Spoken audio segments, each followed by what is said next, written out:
Bismillahirrahmanirrahim. Sallallahu ala Muhammad. Sallallahu ala Muhammad. Sallallahu ala Muhammad. Mari bersolawat sahabat. Assalamualaikum warahmatullahi wabarakatuh. Ahlan wa sahlan di channel Emi Yulianti. Alhamdulillah jumpa lagi dengan Mama Emi. Di video kali ini Mami ingin mengucapkan minal aidin wal faidin, mohon maaf lahir dan batin buat semua teman-teman dan bunda-bunda semuanya. Semoga setelah Idul Fitri ini kita tetap dalam keimanan dan juga ketakwaan dan selalu dalam lindungan Allah Subhanahu wa taala. Amin amin ya robbal alamin. Di video kali ini Mami ingin bercerita tentang waspada dan berhati-hatilah penipuan lewat media sosial yang sudah Mami alami. Jadi teman-teman, di sini Mami ingin menceritakan kronologi kejadian penipuan lewat media sosial yang baru-baru ini Mami alami.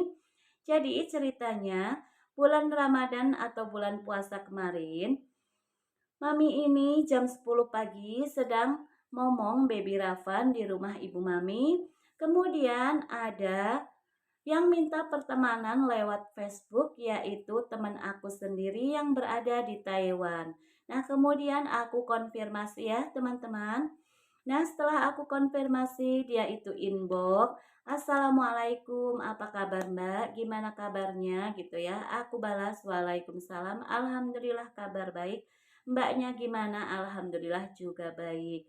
Nah, ngomong-ngomong, katanya anaknya juga sudah di Taiwan ya? Iya Mbak, Alhamdulillah. Nah, kemudian dia cerita kalau di Taiwan ini lagi ada gempa. Nah, aku bilang semoga tidak terjadi apa-apa ya Mbak, gitu ya. Iya, terima kasih. Nah, kemudian dia bilang, Mbak, karena di Taiwan ini lagi ada gempa, udah gitu ponakan aku tuh mau lahiran juga. Dia itu butuh banget uang, aku mau minta tolong ya sama Mbak gitu ya. Minta tolong apa Mbak, sekiranya aku bisa bantu, aku bantu.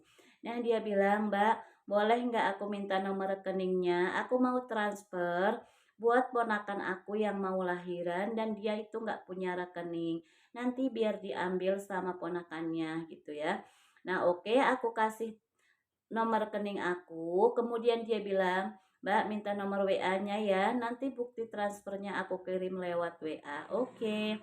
Nah, dari situ dia bilang, aku keluar dulu ya Mbak, aku mau transfer. Oke. Nah, beberapa beberapa kemudian gitu ya, dia WA aku mengirimkan bukti transferan. Dia bilang, ini Mbak, aku sudah transfer 12.600.000. Nah, kemudian yang 12 juta itu buat ponakannya yang mau lahiran sesar, yang 600 ribunya buat aku. Nah, terus kemudian dia juga bilang, biasanya transferan masuk 3 sampai 4 jaman ya Mbak, karena dari Taiwan ke Indonesia.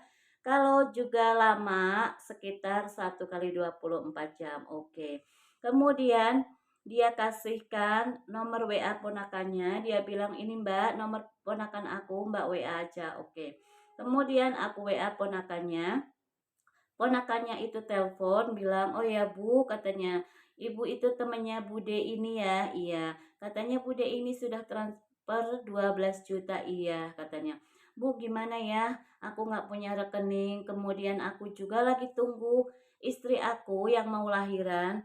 Dia itu pendarahan jatuh di kamar mandi tadi subuh. Nah, sampai jam 10 pagi ini belum ada penanganan karena belum ada uang administrasi katanya gitu. Tolong Bu, tolong bantu saya ya Bu. Gimana ya Bu? Katanya gitu sambil nangis-nangis gitu kan. Oke, sabar ya Pak. Aku bilang sabar aja dulu katanya. Tunggu uangnya masuk dulu. Nanti aku bisa transfer ke Bapak untuk biaya administrasinya. Tapi Bu, katanya, aku nggak bisa ke rumah ibu, aku nggak ada yang jaga ini istrinya, aku juga nggak punya rekening. Bapak bisa kirim nomor rekening rumah sakit, aku bilang gitu ya. Nanti kalau uangnya masuk baru aku transfer. Tapi tolong Bu, ini butuh 3,5 juta dulu Bu, katanya buat administrasi rumah sakit biar istri aku ditangani gitu ya.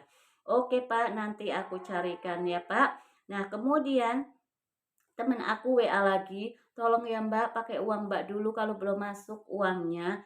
Tolongin ponakan aku, kasihan dia nggak punya siapa-siapa selain aku, katanya gitu.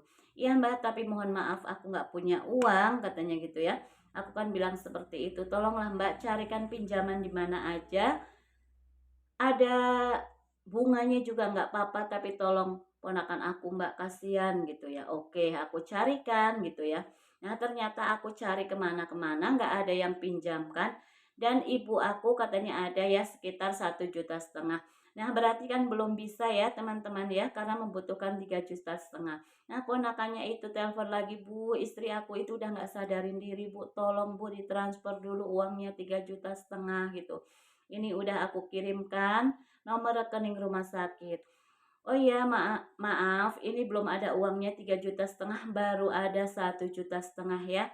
Jadi aku belum bisa transfer, nggak apa-apa Bu, 1,5 juta dulu Bu, katanya kan gitu ya. Terus, oh nggak bisa kan harus 3,5 juta kan, aku bilang gitu. Nggak apa-apa Bu, 1,5 dulu biar istri aku ditanganin, seperti itu dia. Nangis-nangis gitu. Kemudian temen aku juga WA, nggak apa-apa Mbak, tolongin dulu berapapun adanya ditransfer dulu ke keponakan aku biar cepat ditangani. Terus di situ kok kayak maksa gitu ya, aku agak curiga juga. Nah kemudian aku apa ya, aku cari di Get Kontak ya, aplikasi Get Kontak, nomor WA-nya itu yang temen aku itu bukan di Taiwan tapi di negara mana gitu. Kemudian nomor ponakannya itu tidak ada yang nge-save juga. Jadi aku curiga ini bukan temen aku gitu ya. Nah, kemudian aku WA temen aku, mohon maaf Mbak, kalau